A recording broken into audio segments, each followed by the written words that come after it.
বসতে হবে জীবনের প্রথম পাবলিক পরীক্ষায়। তাই শেষ মুহূর্তে নিজের প্রস্তুতি ঝালাই করে নেয়ার পালায় বইয়ের পাতা থেকে পরীক্ষার্থীদের চোখ যেন সরছেই না।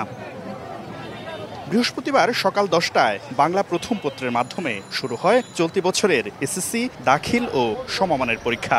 নির্ধারিত সময়ের বেশ আগে থেকেই কেন্দ্রে আসতে শুরু করেন পরীক্ষার্থীরা। 9টার পরে লাইন ধরে প্রবেশ করেন পরীক্ষার হলে। এবার 11টি বোর্ডের অধীনে 19,28,000 পরীক্ষার্থী অংশ নিচ্ছেন। জীবনের প্রথম পাবলিক পরীক্ষায় বসেছে সন্তান। তাই দোয়ায় আর প্রার্থনায় সন্তানের জন্য মঙ্গল কামনায় মগ্ন অভিভাবকরা। সন্তান যাতে ভবিষ্যতে প্রতিষ্ঠিত হতে পারে, এই তো ভালো মতো মানুষ হতে পারে, এই ভালো রেজাল্ট করতে পারে, এই দোয়া। আমাদের খুবই একটা নার্ভাস ফিল হচ্ছে যে সে যেন পরীক্ষা ঠিক মতো দিতে পারে, যেভাবে প্রস্তুতির নিচে বাচ্চারা প্রথম পরীক্ষা দিতে আসে, এই জন্য অভিভাবকবৃন্দরও তাদের পাশাপাশি আমরা থাকি। পরীক্ষা শেষে প্রশ্নের মান, সময় ও পরীক্ষা পদ্ধতি নিয়ে নিজেদের অনুভূতি ব্যক্ত করেন পরীক্ষার্থীরা।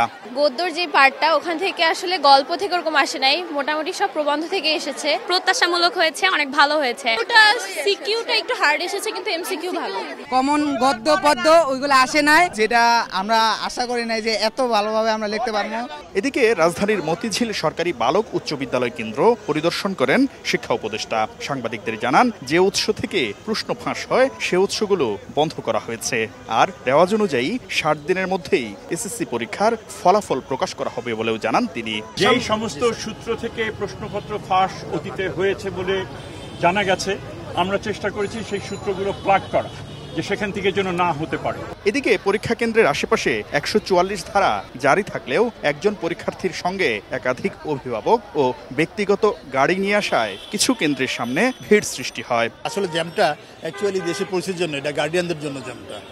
কারণ আমরা গার্ডিয়ানরা যদি সচেতন হইতাম তাহলে এই জ্যামটা হইতো না। এক একজনের সাথে তো 2-3জন এসছে, বাবা মা এসছে, বা ভাই বোনরাও এসছে, অনেকে এসছে, এই জন্য ভিড় হয়েছে। সারা বছরগুলোতে গার্ডিয়ান স্কুল তার বাচ্চাকে নিয়ে গেল, হ্যাঁ, তার একটা দায়বদ্ধতা থাকে।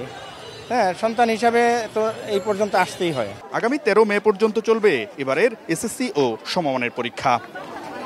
জীবনের প্রথম পাবলিক পরীক্ষা এসএসসিতে কৃতিত্বের স্বাক্ষর রেখে আগামী দিনে সমৃদ্ধ বাংলাদেশ বিনির্মাণে অংশীদারি হতে চান আজকের এই পরীক্ষার্থীরা।